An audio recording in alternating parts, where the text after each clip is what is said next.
नमः शिवाय। जिस प्रकार इस ब्रह्मांड का न कोई अंत है और न ही कोई शुरुआत, उसी प्रकार महादेव अनादि हैं। उन्हीं के अंदर सारा ब्रह्मांड समाया हुआ है।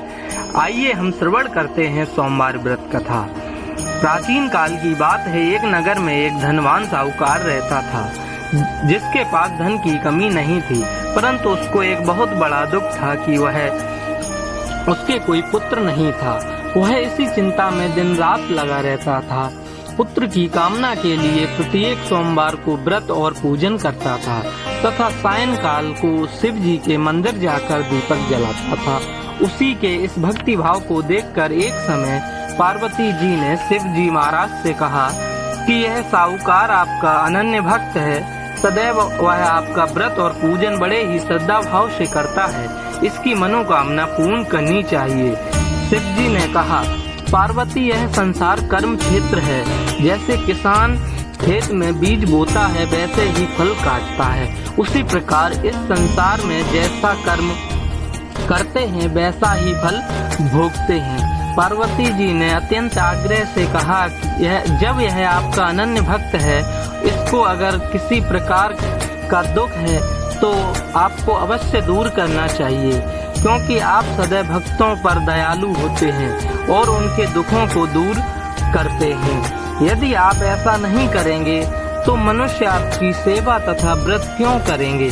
पार्वती जी का ऐसा आग्रह देखकर शिव जी महाराज कहने लगे, पार्वती इसके कोई पुत्र नहीं है, इसी चिंता में यह बहुत दुखी रहता है। इसके भाग्य में पुत्र न होने के बाद भी इसको मैं पुत्र प्राप्ति का वर देता हूँ, परंतु यह पुत्र केवल 12 वर्ष तक जीवित रहेगा, इसके पश्चात वह मृत्यु को प्राप्त हो जाएगा। इससे अधिक मैं इसके लिए कुछ नहीं कर सकता। यह सब बातें साहूकार सुन रहा था। उसे न तो कोई खुशी हुई और न ही कुछ दुख हुआ।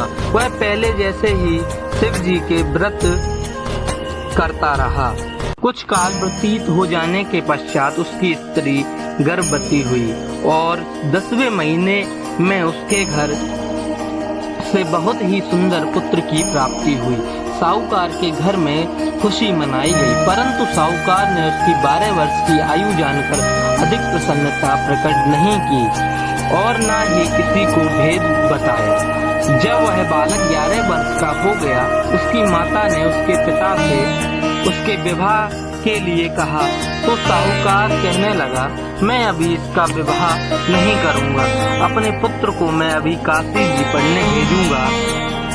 साहूकार ने अपने साले तथा बालक के मामा को बुलाकर बहुत सारा धन देकर कहा, तुम मेरे पुत्र को काशी जी पढ़ने ले जाओ, रास्ते में जिस स्थान पर जाओ यज्ञ तथा ब्राह्मणों को भोजन कराते हुए जाओ।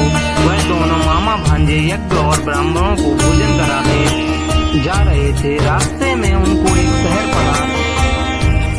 एक राजा की कन्या का विवाह हो रहा था। दूसरे राजा का लड़का जो विवाह करने के लिए बारात लेकर आया था, लड़का एक आंख से काना था। माता पिता को इस बात को लेकर बहुत चिंता थी।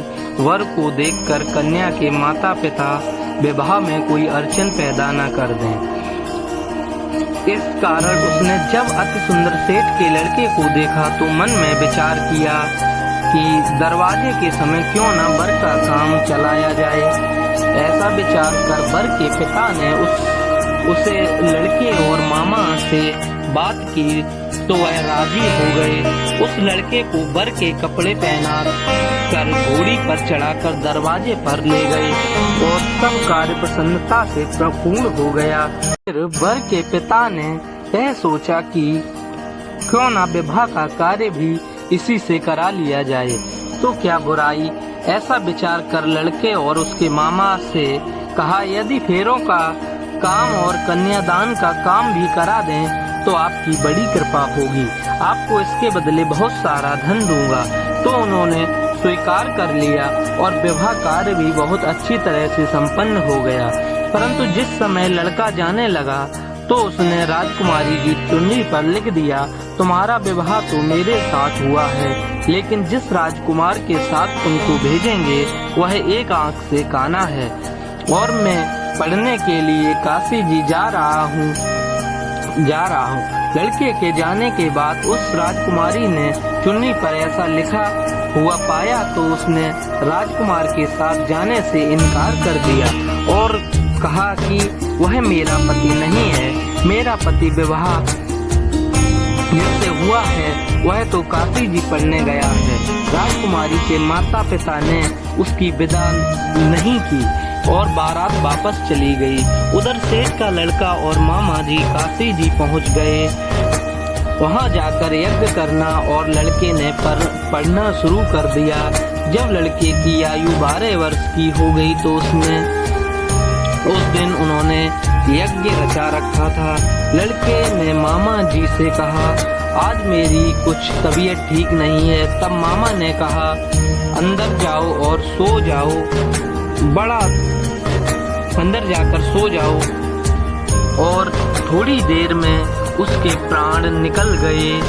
जब उसके मामा ने जाकर देखा वह मुर्दा पड़ा था, उसको बड़ा दुख हुआ। उसने सोचा, अगर मैं अभी रोना पीटना प्रारंभ कर दूंगा तो यज्ञ अधूरा रह जाएगा। अतः उसने जल्दी से यज्ञ का कार्य समाप्त कर ब्राह्मणों के जाने के बाद वह रोना पीटना प्रारंभ कर दिया। संयोग बस शिवजी और पार्वती वहीं से जा रहे थे। जब उन्होंने वहां जोर जोर से रोने की आवाज सुनी तो पार्वती जी ने कहा, महाराज कोई दुखिया रो रहा है, उसको कष्ट को दूर कीजिए। जब पार्वती जी ने पास जाकर देखा तो वह वही लड़का था जो मुर्दा पड़ा था। पार्वती जी ने कहने लगी, वह तो उस सेठ का लड़का है जो आपके वरदान से हुआ था। महाराज इस बालक को और आयु दीजिए, नहीं तो इसके माता पिता तड़प तड़प कर मर जाएंगे।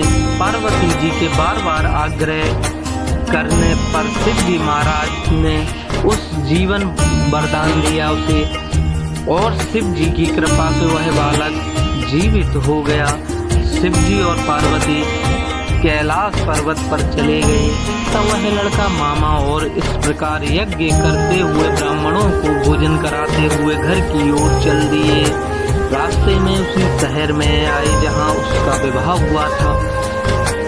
वहां पर आकर उन्होंने यज्ञ प्रारंभ कर दिया तो उस लड़के के ससुर ने उसे पहचान लिया और उसे महल में ले जाकर बहुत खातिर की, साथ ही बहुत दास दासियों सहित आदर पूर्वक जमाई को विदा किया। जब वह शहर के निकट आए तो मामा ने कहा कि मैं घर जाकर खबर कर देता हूँ। वह लड़के के मामा घर पर पहुँचे तो देखा उसके लड़के के माता पिता छत पर प्रण कर रखा है, यदि हमारा पुत्र सकुशल लौट आया तो हम राजी खुशी नीचे आ जाएंगे, नहीं तो छत से गिरकर अपने प्राण खो देंगे। उस लड़के के मामा ने आकर समाचार दिया कि आपका पुत्र आ गया है तो उनको विश्वास नहीं हुआ।